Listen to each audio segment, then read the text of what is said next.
questions. Stacy Baker Patty, thank you, Stacy Baker Patty, for watching the program. We're going to ask some questions that we have and that we have heard from you guys, and then just have a conversation with you. Jocelyn George, thank you for watching the program. J-Dubs, we just went live on YouTube as well. We went live on the I Love CVille group, J-Dubs. You confirm when we're live on LinkedIn, and I will confirm when we're live on Twitter. And then we'll spend about an hour conversating with you guys. William McChesney. Thank you, William McChesney, for watching the program. We appreciate you, sir. Like and share the show. A lot of questions I still have. A lot of questions my wife still has. And I would imagine these are similar questions that you, the viewer and listener, has that hopefully we can kind of walk through together. How about this question? Was Naeem Hill's criminal history enough to justify a lockdown of the University of Virginia, enough to paralyze the Lewis Mountain neighborhood, and enough to shelter in place many of the schools in the area? Judah and I think, are going to have different opinions on this. I'm going to ask you this question, viewer and listener. Did Justin Barber's actions prove to be more dangerous than Naeem Hill's actions? I said yesterday, of the three primary antagonists that we've covered over the last 2 weeks, Naeem Hill, Justin Barber, and Craig Kent, that Craig Kent is the most dangerous of the three. That surprised some people yesterday. I'm going to ask you this question. Who is more dangerous, Naeem Hill or Justin Barber? That conversation on today's program. Are we live on LinkedIn, J-Dubs? Yeah. Fantastic. Which headline most intrigues you, J-Dubs, before we get started? I'm curious about Kent's resignation, its timing, and the fact that you're right. Was it expected? Was it planned? And will we ever see the report? UVA seems to be having a field day with not allowing reports to be released to the public. Despite taxpayer funding those reports. Despite the fact we're paying for them. Right. That should be a tremendous cause for concern for viewers and listeners. All right, we are going to rock and roll here. We also have an Albemarle County executive who, frankly, surprised me by suggesting a 4-cent tax rate increase. That topic is extremely significant, but seems to pale in comparison with what's happening with an active manhunt, with the Crozet murder and mayhem, and with Craig Kent's resignation. All right, we can start the program. Judah Wickhauer, when you're ready. Quiet on the set.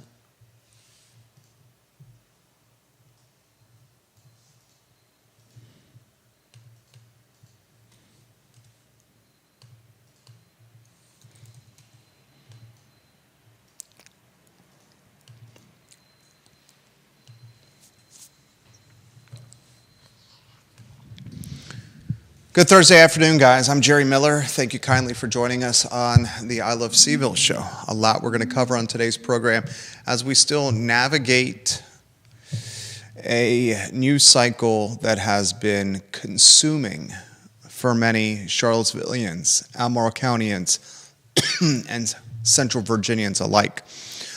Today's program, I'm going to ask some very straightforward questions. Some may make you uncomfortable. But we spare no punches on this program. Who was the more dangerous man to the Charlottesville, Albemarle County, and Central Virginia community? Naeem Hill, who's out on the lam right now, who has a lengthy criminal history, or Justin Barber, who is dead, the Crozet alleged killer. I'm going to ask this question. Was Naeem Hill's criminal history enough to cause a lockdown of the University of Virginia, a shelter in place of the Lewis Mountain neighborhood, and a shelter in place of many of the schools in this area? Was there an overreaction based on Naeem Hill's criminal history? I have a feeling Judah Wickhauer and I are going to disagree on that topic. I want to talk on today's program this question. Does Craig Kent's resignation by Jim Ryan time and grace? Craig Kent is the first fall guy here. The Melina Kibbe, I think, is going to be the second fall person here. She's, we'll get to her background here in a matter of moments. Does this buy Jim Ryan grace? That topic on today's show. I also want to talk on the program. Albemarle County has just slipped a proposed, the county executive, Jeff Richardson, has just kind of slid under the radar while we've been consumed with everything else. A 4-cent real estate tax increase for fiscal year 2026. This is something that should not be flying under the radar, especially as real estate assessments upticked very noticeably with what we got in our mailboxes just weeks ago.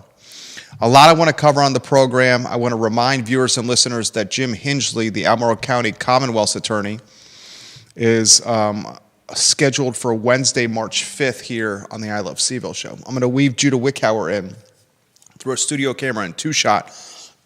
And before we get to our good friends at Charlottesville Sanitary Supply, I'm going to ask you, Judah, which headline do you find most intriguing and why today?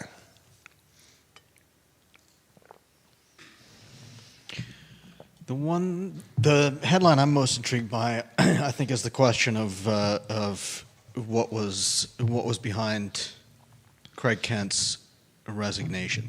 Was it planned? Does it give Ryan time to think? Ryan is clearly in a pickle, and he's got one report that apparently has been redacted to the point where it's illegible, and another one that seems to have led to the resignation of Craig Kent. And I'm especially curious if we, the taxpayers who have paid for those reports, will get a chance to see them. Amen. Let's, if you could, frame the two shots so they're even. A little more balance on the two-shot optics, if we can.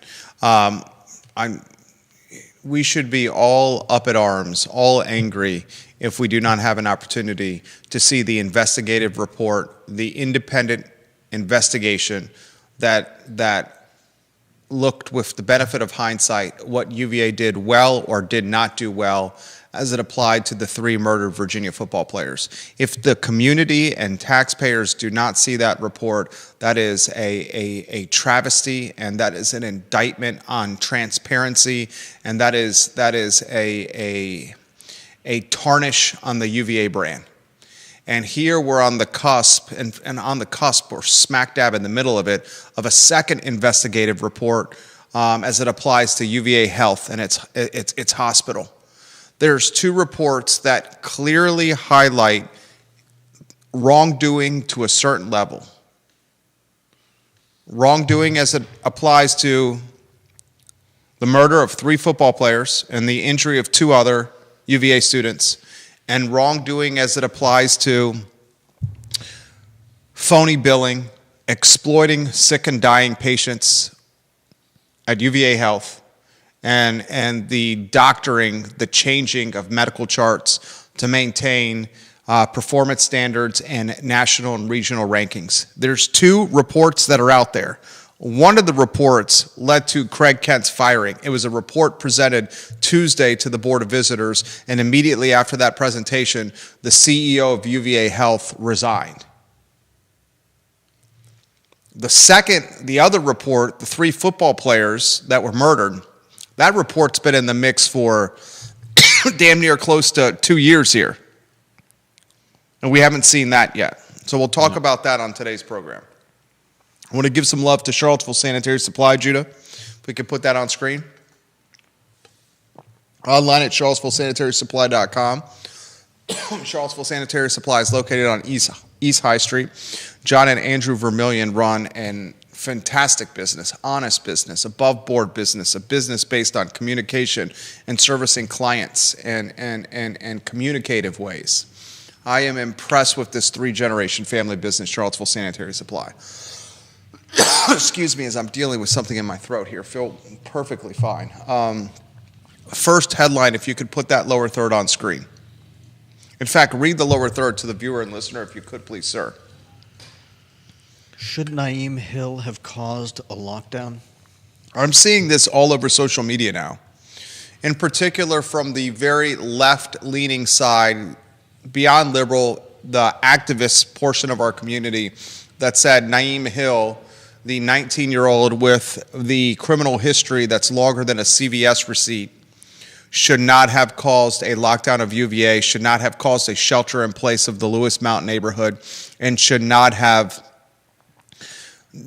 done a day's worth of emotional damage to UVA students, Albemarle Countyans, and Charlottesvillians alike. Some have called this police theater. And interestingly, with this topic, I think Judah Wickhauer is in this camp. I'm surprised to hear that this is going to be your take. You, and I don't want to speak for you, we'll have a friendly back and forth that makes for fantastic fodder for a talk show. You believe Naeem Hill should not have caused a lockdown of UVA, am I right? And should not have caused a shelter in place for the Lewis Mountain neighborhood, and should not have consumed the social media channels of police departments that serve Charlottesville, Albemarle, and Central Virginia. Is that fair? Yeah, I mean, ideally he wouldn't have been released in last December while an investigation was ongoing into potentially, not potentially, but alleged violent actions while in jail. But I'm not sure. Depending on the timeline, like, I don't know that it was really necessary. Did they honestly think that it was necessary? Viewers and listeners, what are your thoughts? Put them in the feed. William McChesney, Carol Thorpe, put them in the feed. I'll relay them live on air. Should Naeem Hill have caused a lockdown of the University of Virginia, a shelter in place for the surrounding neighborhoods and streets, and the paralysis of quality of life for a 24-hour period and longer of Albemarle County, the city of Charlottesville, and much of Central Virginia? My stance on this is absolutely he should have caused a lockdown. Absolutely he should have caused a shelter in place. Absolutely. We have a 19-year-old that has charges hanging over his head, a 19-year-old that is a convicted felon with gang ties and affiliations, a 19-year-old that has shown significant disregard for the law, someone who is willing, while his Chevy Impala is actually moving, to jump out of the driver's side of the car, outside of the car while the vehicle is moving.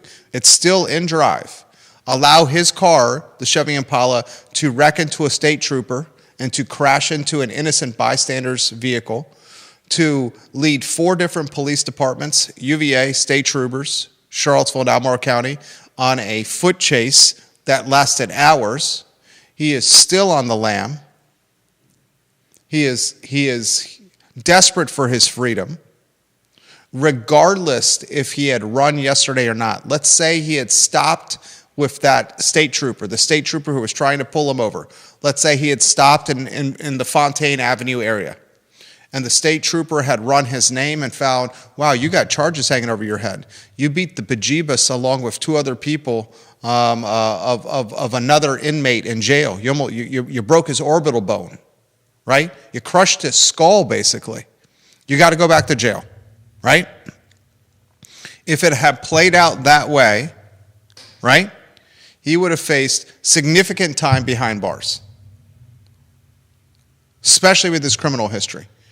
When the guy gets out and runs because of it, he knows, that's an indication, he knows that he faces time in the slammer, significant time in the slammer.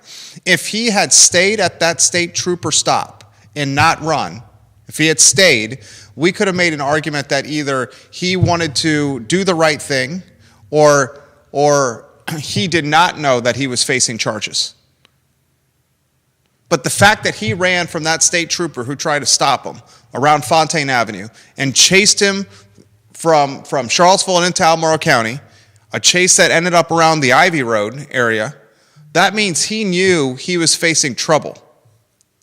He was facing time in the slammer and a confiscation of his freedom. This community has gone through so much recently with the murder of the football players, with August 11th, with August 12th, with Justin Barber killing 2 people in Crozet in front of the Harris Teeter, with the murder on the Water Street parking garage about a month ago, that not choosing to lock down or shelter in place would have been reckless. Safe than sorry is the phrase. Better safe than sorry. Right? Mm-hmm. Now, some folks are making this about race, that if he wasn't a black man, that a lockdown wouldn't have happened. I don't buy that either. I don't make this about race. I make this about criminal history. In particular, criminal history as it's associated with guns and violence. That's what I make it about. You believe, and I'll listen to learn because I want to learn, and then comments are coming in quickly, that perhaps the lockdown, do you believe it was police theater? No, I don't think it was theater per se, but it doesn't make anyone involved look good. And how so? Out of curiosity. Because they didn't find him. Because he escaped? Because they spent how many hours looking for one man? Stacey Baker Patty, Caitlin Person, and Janice Boyce Trevelyan. I'll get to your comments here in a matter of moments. Here's a very pointed question. Let's say, hypothetically, Judah was right. Let's say they do lock down UVA and shelter in place Lewis Mountain and interrupt everyone's days and cause emotional paralysis for most of the community. And he's caught and still not on the lam. Would your stance be different? Say that again. If they had caught him, would your stance be different? Maybe. Not really. I mean,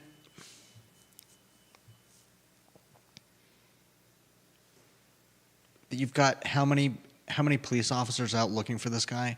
You told me that somebody told you they watched a police officer with a canine unit chasing after him. One of the viewers and listeners of our talk show put in the comments section of the I Love CVille show 2 days ago while this was going on that she lives in the Lewis Mountain neighborhood, and while looking out one of the windows of her house in her yard, she saw Naeem Hill chased by police in her yard.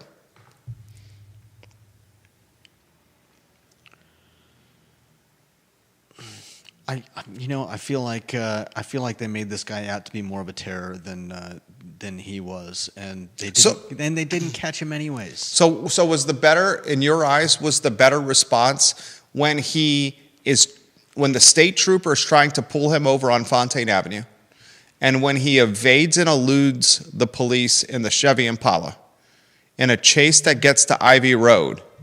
Are you of the impression when Naeem Hill is in his Chevy Impala and the car is still moving, he opens the driver door, jumps out of the driver door as the Impala is still in drive, as it's crashing into a state trooper and another vehicle, that the trooper and other police associated with this call should have let him run and hope to find him later with the help of the sheriff's office or some other department that chase fugitives that are on the run. Is that what you're saying? Essentially. And Wow. I may be wrong here. Wow. But there's a reason why oftentimes cops don't engage in high-speed chases anymore, because very often what ends up happening is people get hurt. We have flock. Why not use it? And I know some people think that it's a way of it's like Big Brother watching everything you do out on the streets, but that's not the way it works. It captures license plates, and it can track movement. So after the fact, you can go and see where the car went and try to follow a person that way. It's not like somebody's sitting in a control booth talking to the cops saying he's turning left, he's turning right. It doesn't work that way. But it's there for a reason, and this is exactly that reason: to avoid high-speed chases, to avoid potentially putting innocent people in danger because someone is now desperate. Viewers and listeners, let us know your thoughts. We have two very different opinions here.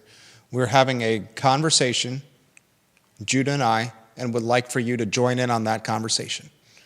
Naeem Hill, his escape or his run from the state trooper and a routine traffic stop tied to a dead inspection sticker. Then his choice to run from the police on foot.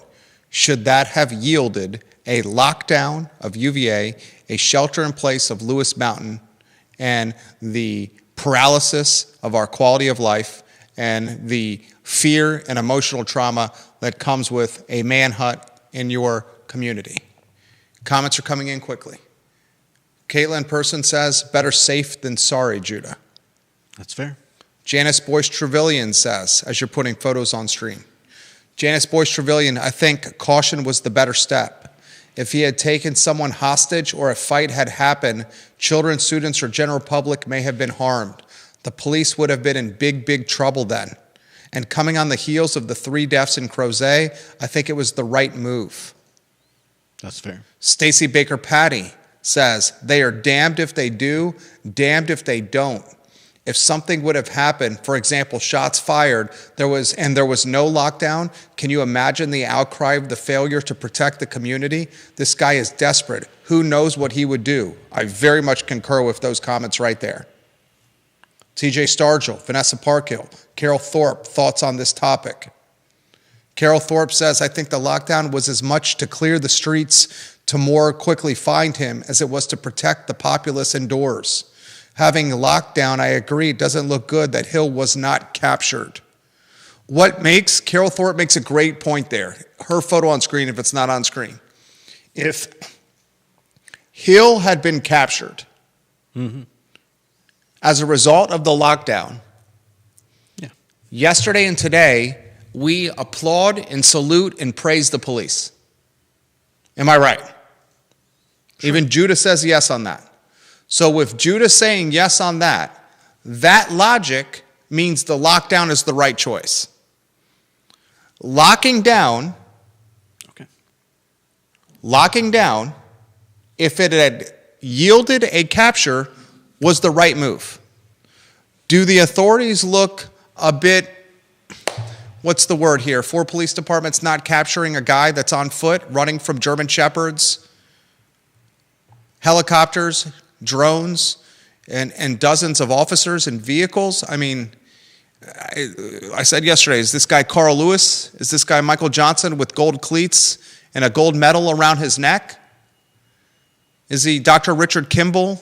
Did he change outfits? I mean, they had a photo of him and they have his mugshot. And people were in buildings inside. How did this man get away? Yeah. Everyone's wondering that question. He's still gone. Where is he? My wife made the comment, does he have a cell phone on his person? Can't they ping his phone to track him? Craig was wondering the same, right? She made this comment this morning. He's running around the University of Virginia, which is probably the area in Charlottesville and Albemarle County that has the most cameras on buildings because of safety of students.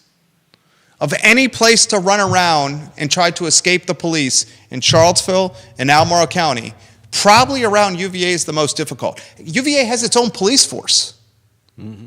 A police force specific for this area. Cameras everywhere. And then there was additional police forces coming to help the university police force.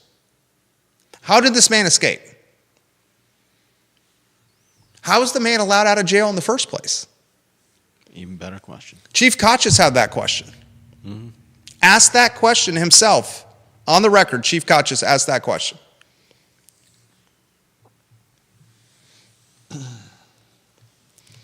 I think it's easy to play Monday morning quarterback. I think it's also easy.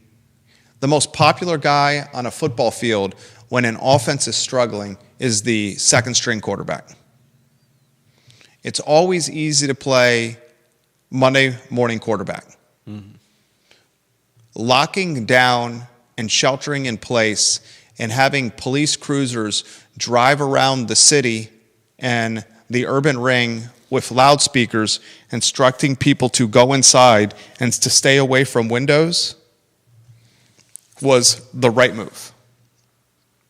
My opinion. I'm not discounting your opinion. Mm-hmm. In any case. And if he had been caught, we wouldn't even be having this conversation. Stacey Baker Patty. And for all these things, it's easy to Monday morning quarterback, but in the moment you have to make the best decisions of what info you have. Maria Marshall Barnes, thank you for watching the program.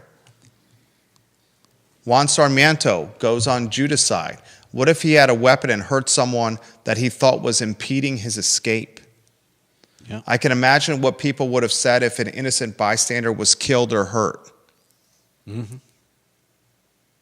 So, Juan, are you of the mindset that when he jumped out of a Chevy Impala while it was still in drive and moving, after it had crashed into a state trooper cruiser and into an innocent bystander's car, that when he was running away from the scene, he should have just been let go and a plan should have been put in place later to try to track him down?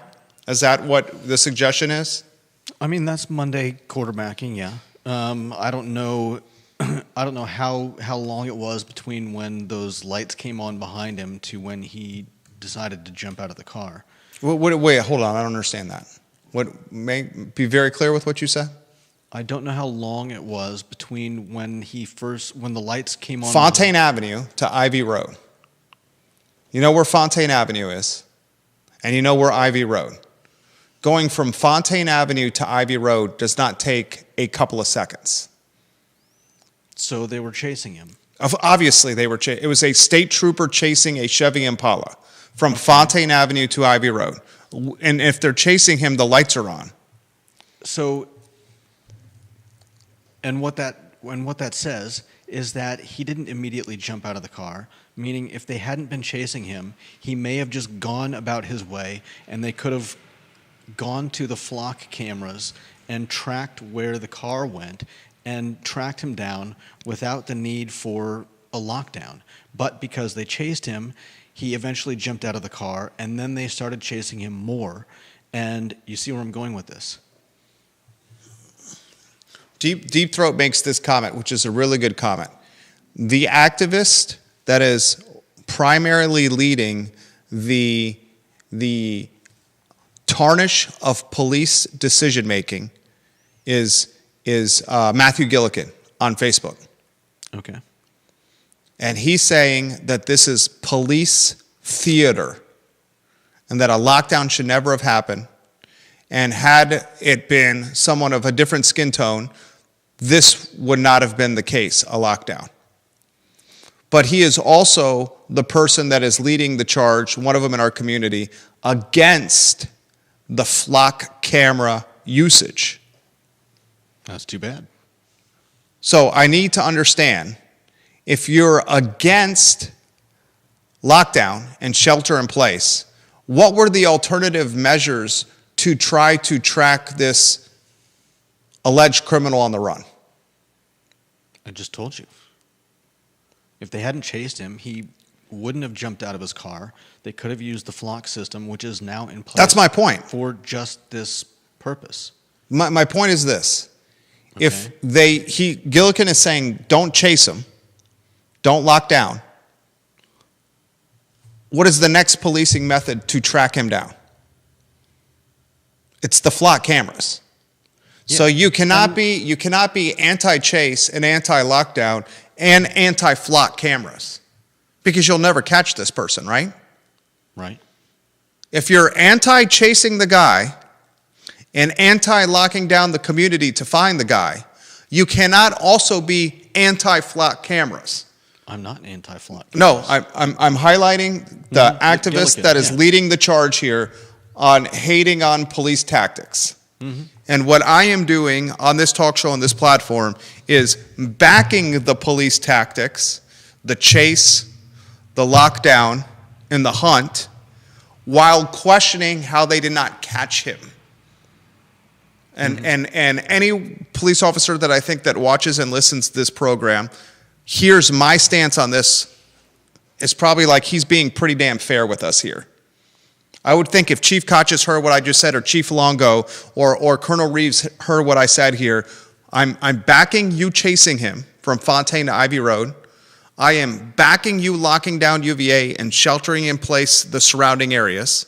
I am backing you driving around in those areas with a bullhorn, screaming in the bullhorn that you should not be by the windows, you should be in the house, and you should stay down. I am backing your messaging with Twitter on sheltering in place in your communication. However, I am questioning how 4 departments did not catch the person who is on foot when they have helicopters, dogs, and drones. And I'm also questioning the messaging at the end of this hunt that said he is vaguely out of the area. Where many of us asked, does out of the area mean Belmont? Does out of the area mean Culpeper? Does it mean Greene? Does it mean Earlysville? Does it mean Buckingham? And why aren't you locking down those areas? If he was out of the area, why aren't lockdowns happening there? Does out of the area mean we don't know where he is? And because it's been so long, it's probably to believe we don't know where he is, right?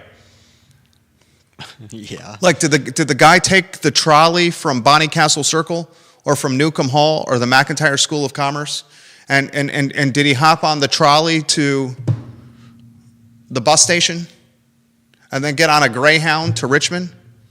Like, what happened here? We don't know, but guess what you can't use to follow him now? What's that? The flock cameras. Well, because he's out of the area? Because he's not in the car. Do we know that?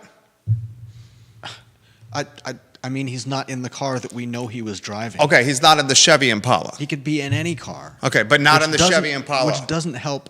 Fair. Which makes the flock cameras entirely useless. Deep Throat says, so the activists should then say, yes, we should have flock cameras so we don't have to do high-speed chases. Interesting comment from John Blair.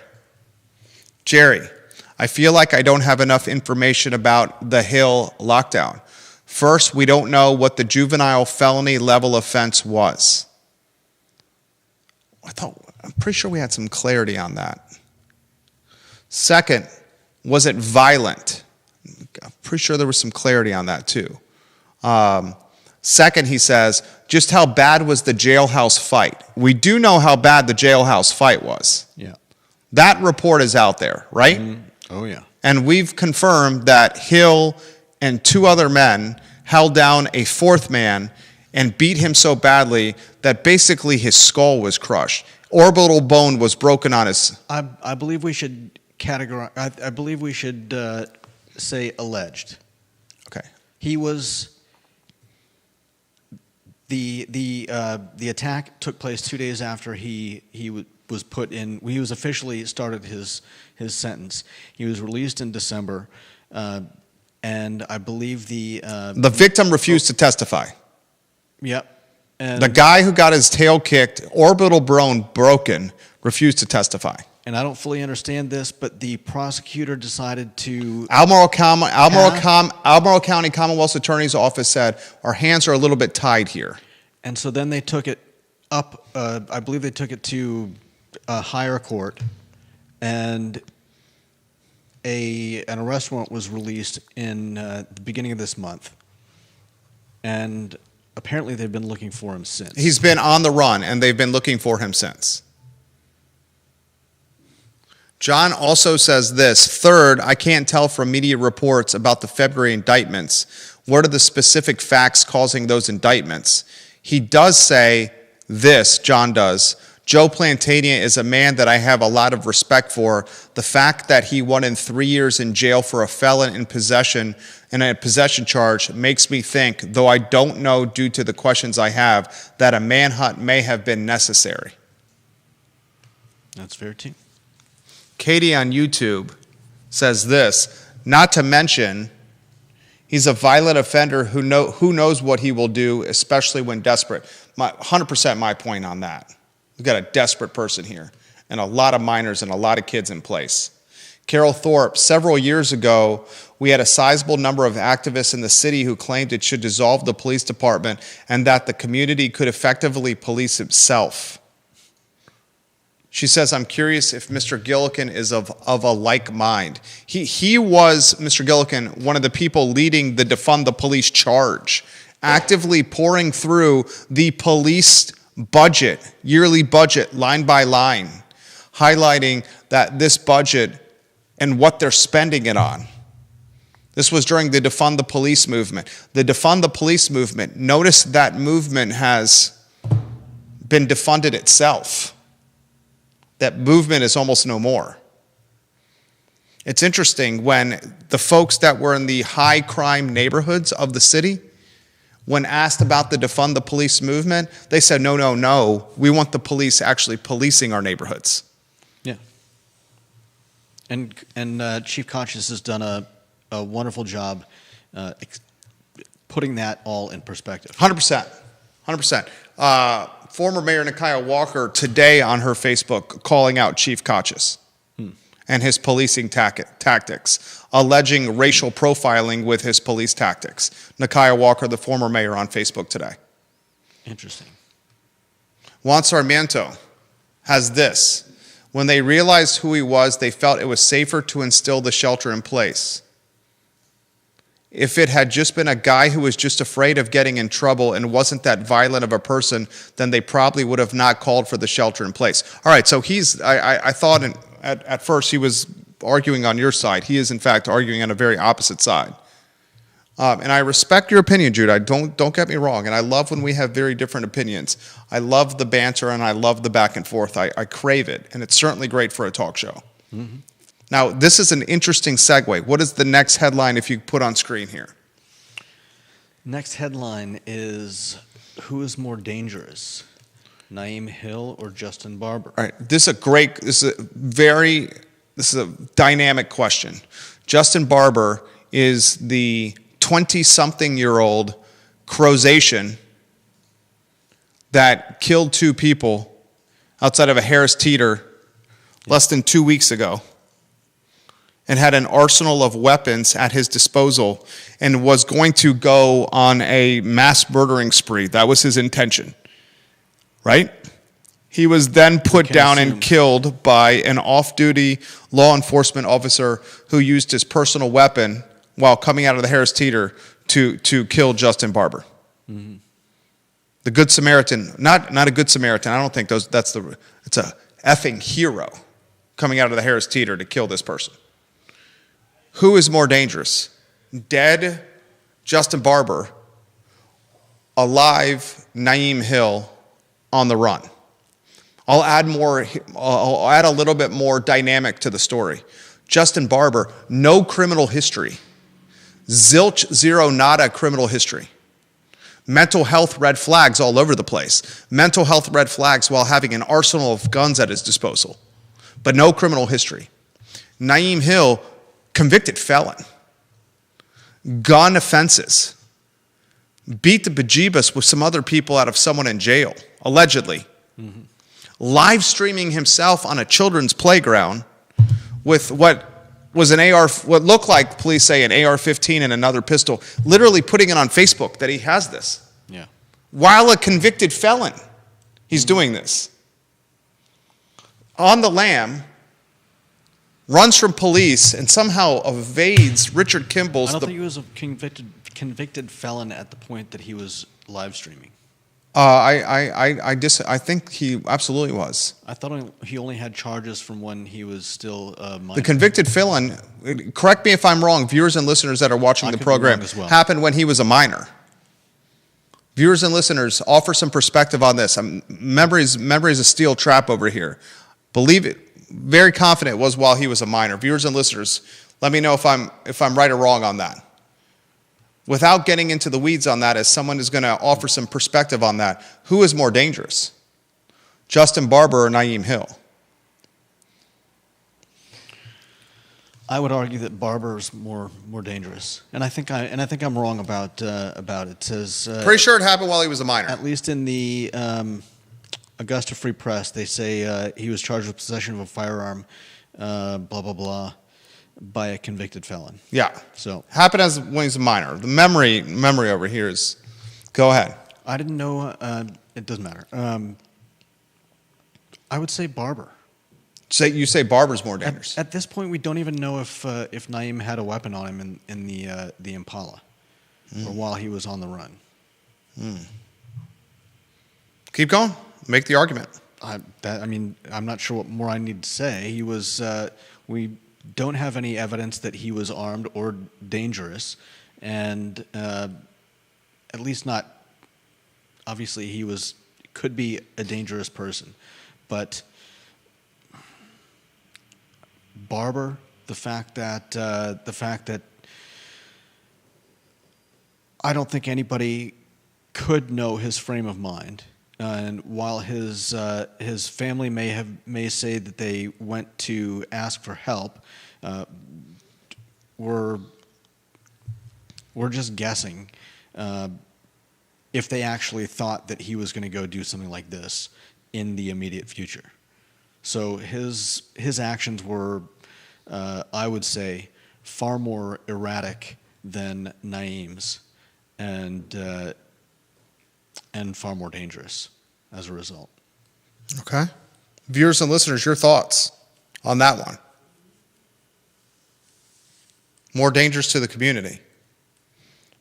The history of crime versus the history of mental illness.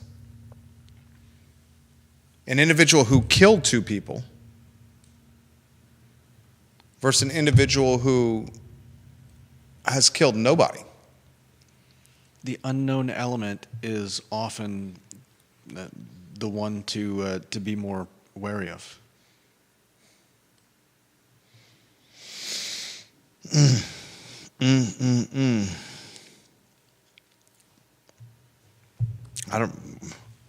I said on yesterday's program, of the 3 protagonists that have driven the I Love CVille show's content, Dr. Craig Kent, Naeem Hill.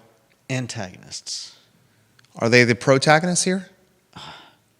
Is anyone going to make a movie for them? I don't know that they count as protagonists unless you're taking a look in their own mental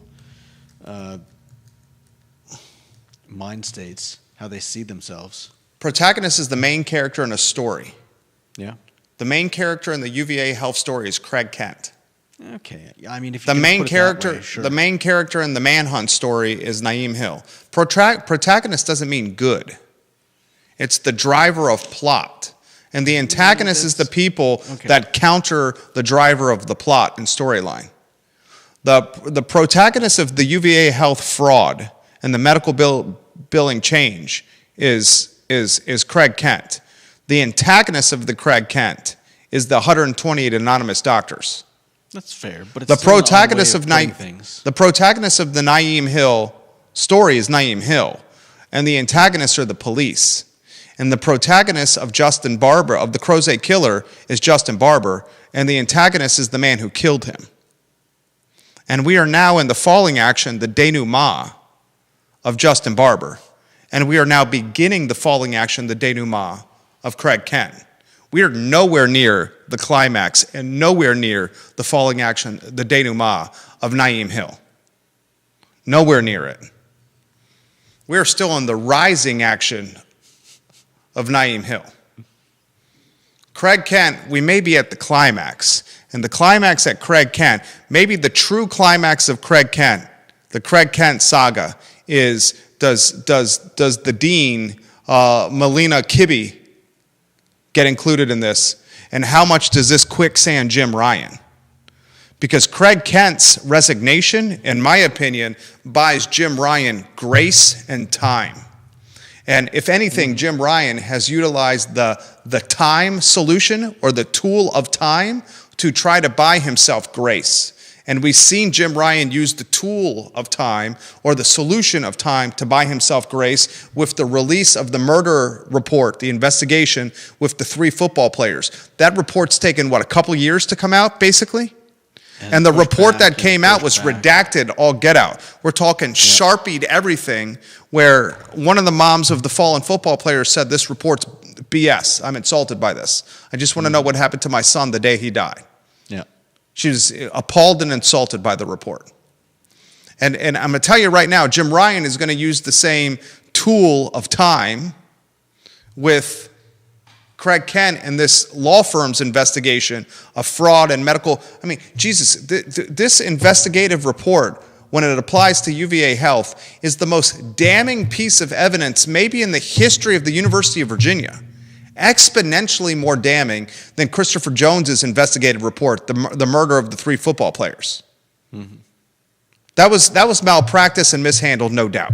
Red flags everywhere. Yeah.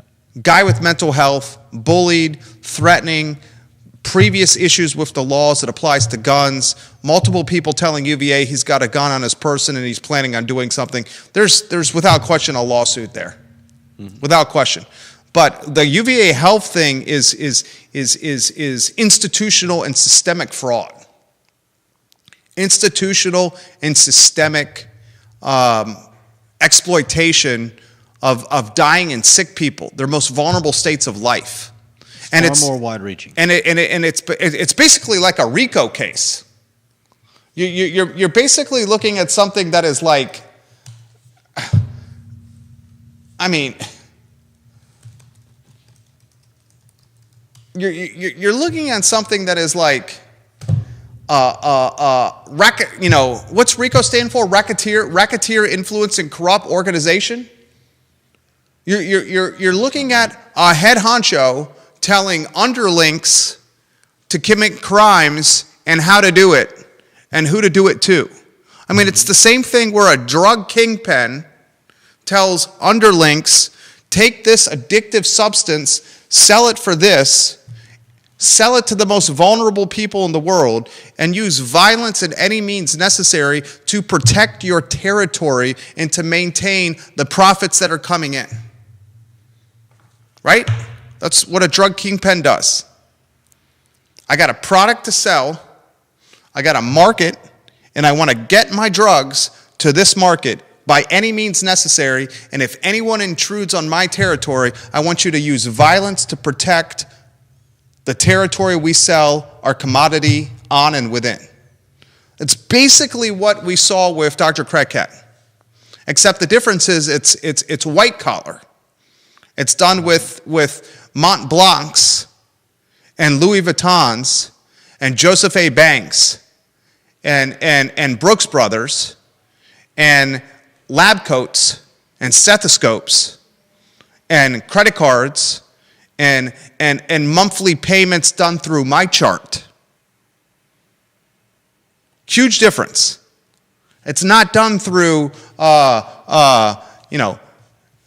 Jack and Big Louie with a crowbar to the knees, or the hammer to the hand, mm-hmm. or the sawed-off shotgun out of an El Camino window as you're driving by the corner.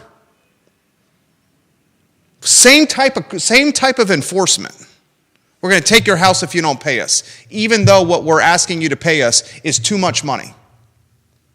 Even though we know what we're asking you to pay us is too much money. Even though we know you are in your most vulnerable state you've ever been. You're basically dying. You have cancer. You have heart issues. You have liver issues. You have colon issues. You may not be clear thinking. Pay us what we tell you to pay, even though it's too much money. And if you don't do this, we're going to take your house. We're going to put a lien on your assets. And you're going to pay us with that credit card over there on the 22% interest that it accrues through this MyChart system that is so difficult to navigate, you don't know what the individual line items are for. I told the story in this talk show. Our 2-year-old son went and had a clogged tear duct, at UVA Children's Hospital. And it was a surgery that we basically had to take our 2-year-old to, was it the Battle building? And our 2-year-old, who was like 22 pounds, 21 pounds, was put in a medical gown, taken from us as we're waiting in the waiting room. And as we're called to go check on our 2-year-old, we're in the room as he's taken away from us on a stretcher, a kid's stretcher, looking back over the shoulder as a nurse wheels him away from us, crying, screaming my wife's name, Mommy, as she's bawling. And then right after he's taken away from us, we get called into a payment room that is the size of our closet at home, where someone that's doing payables and receivables on the other side of a desk with my wife crying, my arms wrapped around us. All right, you have to pay for this right now. This is how much you owe us. $4,100 some dollars.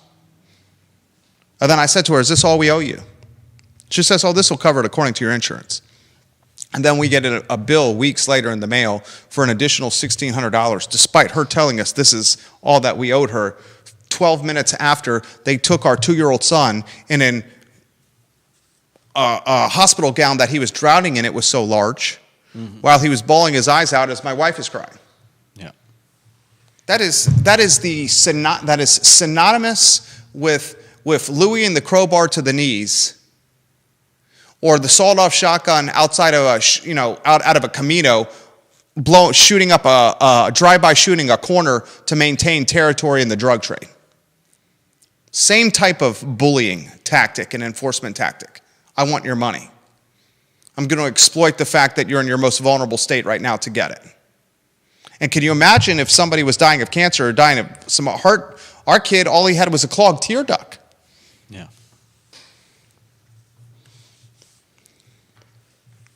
Insane. Kent, without question, the most dangerous of the three.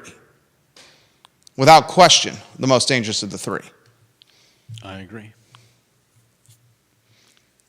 Second most dangerous of the three, at this point, I'd say is Justin Barber. He killed 2 people. Yeah. Hill has not killed anyone yet. Nope. Pray to God that's the case. Amen. Barber's second most dangerous. Despite having no criminal history and despite being known in Crozet as the gentle giant. Third most dangerous, Hill. He's on the lam right now. Yep. The extent of what Hill has done is shattered the orbital bone of, allegedly, of another man who is in jail. Right? And whatever he was charged with as a minor. I'm pretty sure the reports have said, and correct me if I'm wrong, I will do some reconnaissance on that, was shooting up, using a gun to shoot up a place. And correct me if I'm wrong on that. I will do some digging and research, but the memory's a pretty one of the better assets there. We will do some reconnaissance.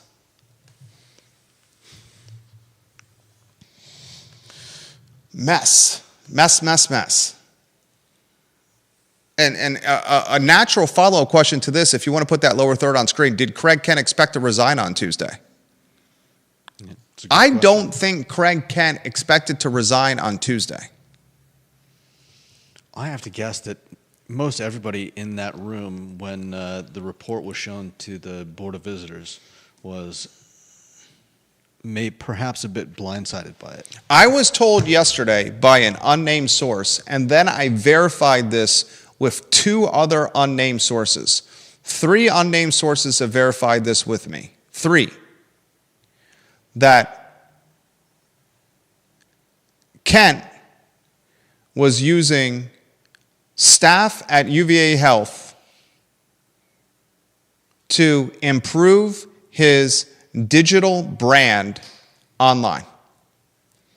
When this story started breaking, had instructed staff in his corporate hierarchy to improve his digital brand online. I don't think his intention was to resign. I think the report was that damning. It certainly appears that way. I think the report is that damning, which speaks to a level of systemic and institutional corruption, Yeah. exploitation,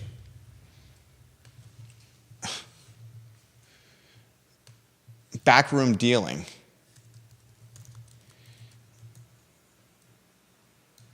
Basically what the 128 UVA Health employees accused him of. Do you know what the definition of racketeering is? I couldn't give you the exact The exact definition of racketeering. What is the exact definition of racketeering? You ready for this? Mm-hmm. A series of illegal activities that are organized to generate profit. I sincerely am asking this question to the viewers and listeners that are watching this program. And any activist that watches this program, and I highlighted this on yesterday's show, if anyone wants, I am saying of three people, Kent, Hill, and Barber, who is the most dangerous? I'm saying it's the 60-something, salt, pepper-haired, white guy in the lab coat that's a doctor, has a stethoscope, leather satchel, Mont Blanc, Joseph A. Bank, Louis Vuitton, luxury vehicle, homeowner, is the most dangerous of the three. Yeah. The white guy is the most dangerous of the three. He easily affected the most lives. A series of illegal activities that are organized to generate profit. Explain to me how this is not racketeering. Racketeering is often disguised as a legitimate business deal. Someone help me? I would argue that because the profit was not necessarily personal. Okay, go ahead. I'll hear you out on that, and I'll push back on it. I know where you're going with this. I'm just saying that perhaps that distinction puts him just the slightest bit outside of the actual definition of racketeering. He got a 500, and you make a very valid point. I'm not saying you're wrong. He got a $500,000 raise recently, tied to performance of his health system. That could be tied. And his to health it, so system's performance is tied to, in one portion, billing, and a second portion, ranking and performance standards. Yeah. Okay, so the CEO of UVA Health, his position, how much of it is tied to billing money, generating revenue? How much of it is tied to national and regional rankings? Enough so that he told his underlings to bill fraudulently and to change medical charts. Mm-hmm.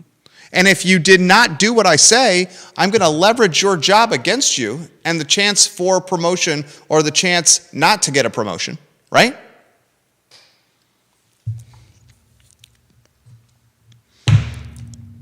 Unbelievable. Crazy story. Mm-hmm. How about this question? No doubt. Of the three protagonists, Hill, Barber, and Kent, which movie script has the best chance of being purchased and turned into a movie by MGM? I could definitely see a Robin Cook style movie being made of malpractice and bullying and racketeering in a medical health system. The late, great Gene Hackman passed away today. Don't know if you viewer and listener saw that. Found passed away at his home with his wife and his dog. Yeah. Did you see that? I saw that they don't think it's... Authorities said that there's no foul play. I mean, that leads me to believe carbon monoxide. That's probably as good a guess as any. What, one area, wife, dog, Yeah. husband? Right. Okay. Gene Hackman would have played a mean Craig Kent. Gene Hackman as Craig Kent?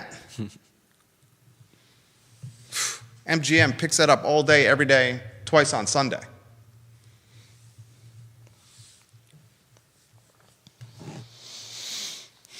And before we get off this topic, and maybe we'll save the Albemarle County guys, this is the storyline that's flying under the radar because of Hill being on the lam and because of Craig Kent resigning. Is Kibbe next? Where is? I think I remember reading someone saying that. Where's Kibbe? The dean of the UVA School of Medicine. What is she? Is she part of the quicksand? Who knows? She may have been able to. She may have kept her hands clear of enough evidence that that there's nothing they can do about it. Because she was directly mentioned in the anonymous 128 letter. Yeah, like specifically mentioned. She and Craig Kent. Right. So at this point, is Kent the straight up fall guy?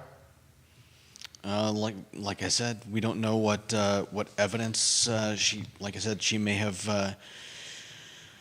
She may be clean on paper. You're saying that she did not talk to any of the lieutenants on the phone, or get snapped in any pictures with them in public, or did not get tracked with any text messages or correspondence online, and she used an insulated method of communication to diminish her exposure with all this? Are we writing the script? I mean, and she. I like it. I need to go get somebody else to communicate this message to Louis over there, who's got the crowbar, and to Tyrone over there, who's got the sawed-off shotgun in the El Camino. I'm not going to tell him to do this. You tell him to do this. Then you tell little Johnny to do this. Then you tell Big Steve to do this, and make sure the message gets passed to them.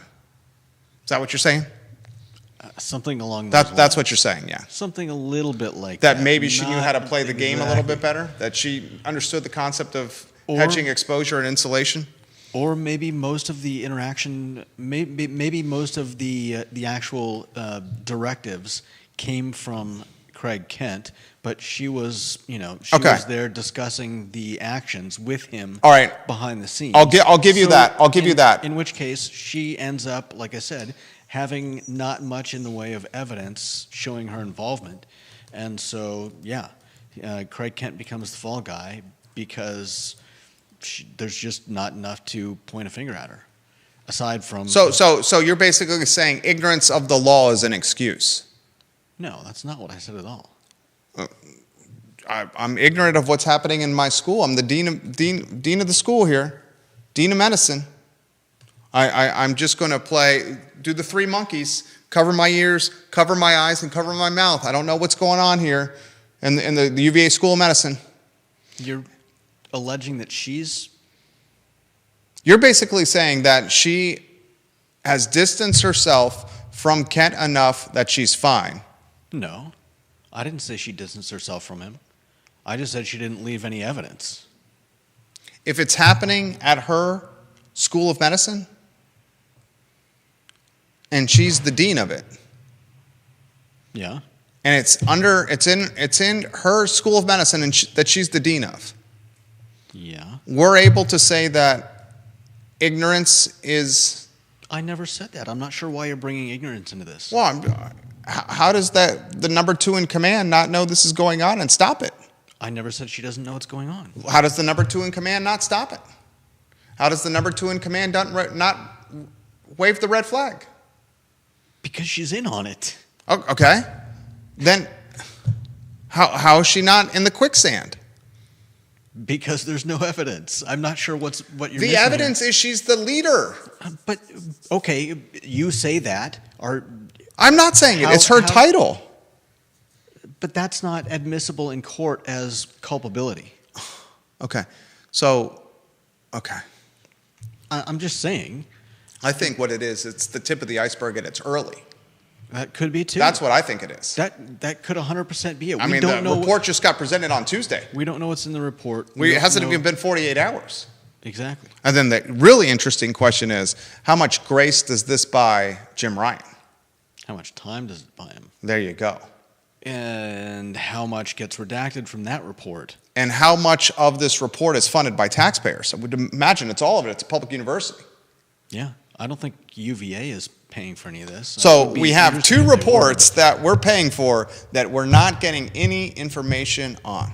One of them cost $1.5 million. The report on the 3 football players who were murdered, 2 others injured. How much does this one cost? I would imagine pretty expensive. No doubt. And we're paying for it. And now we got a mother of one of the 3 murdered football players saying, I just want closure, and UVA won't give it to me. So how do you talk about Jeff Richardson trying to raise the real estate tax rate 4 cents in Albemarle County at the same time that real estate assessments have spiked noticeably for homeowners? All in the namesake of what activists are calling housing affordability.